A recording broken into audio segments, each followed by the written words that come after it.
I often get asked, what lenses do you need for shooting real estate video? And here are my recommendations.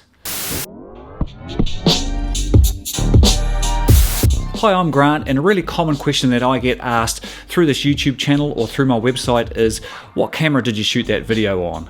It is a natural question to ask, but in my opinion, a better question to ask would be, what lens or lenses did you shoot that video with?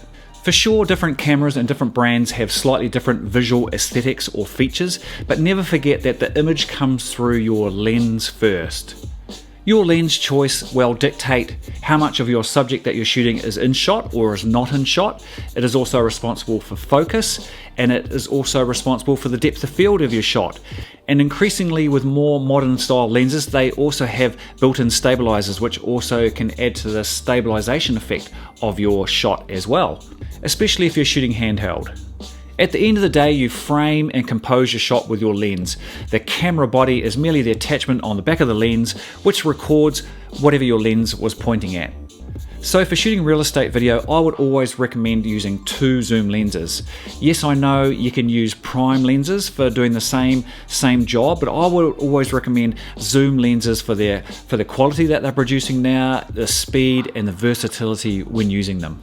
These benefits to me outweigh the benefits of prime lenses.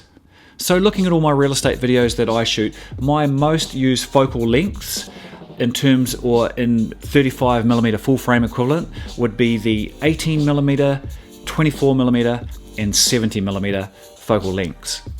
18mm is my go-to super wide focal length that I use for shooting real estate interiors, and I use that same focal length whether it be on my slider or a handheld gimbal. 24mm, that is my preferred wide focal length for shooting exteriors of properties that I'm shooting, and I use this one all the time when I'm using my Panasonic GH5 for shooting exteriors of a property.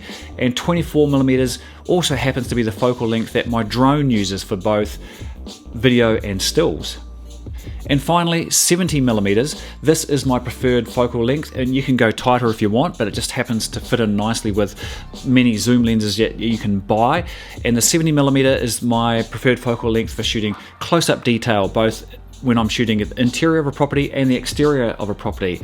And there's also the far end zoom that I'll often use for perhaps the views from the property to the surrounding area. So the two zoom lenses that I use for 99% of the real estate videos that I shoot are my wide Panasonic Leica 8-18, which is a full frame equivalent of 16-36, and my zoomed in range is my Panasonic 12-35, which is the equivalent of 24-70mm lens, or 70mm focal length. Now, often when you buy your camera systems, this is quite often the kit lens, so you will often already have this zoom range or this focal length range with your camera system. Now, those just happen to be the focal lengths I use because I'm using the Panasonic system at the moment, and you can get that equivalent focal length lenses on all the main brands, being Sony, Panasonic, Canon and Nikon. I have used Sony's full frame 16-35, which is virtually identical to what I'm using here, and I have also used the very good Tokina 11-16. It's not as zoomed in, but it has that magic 18mm wide range that you can play with there.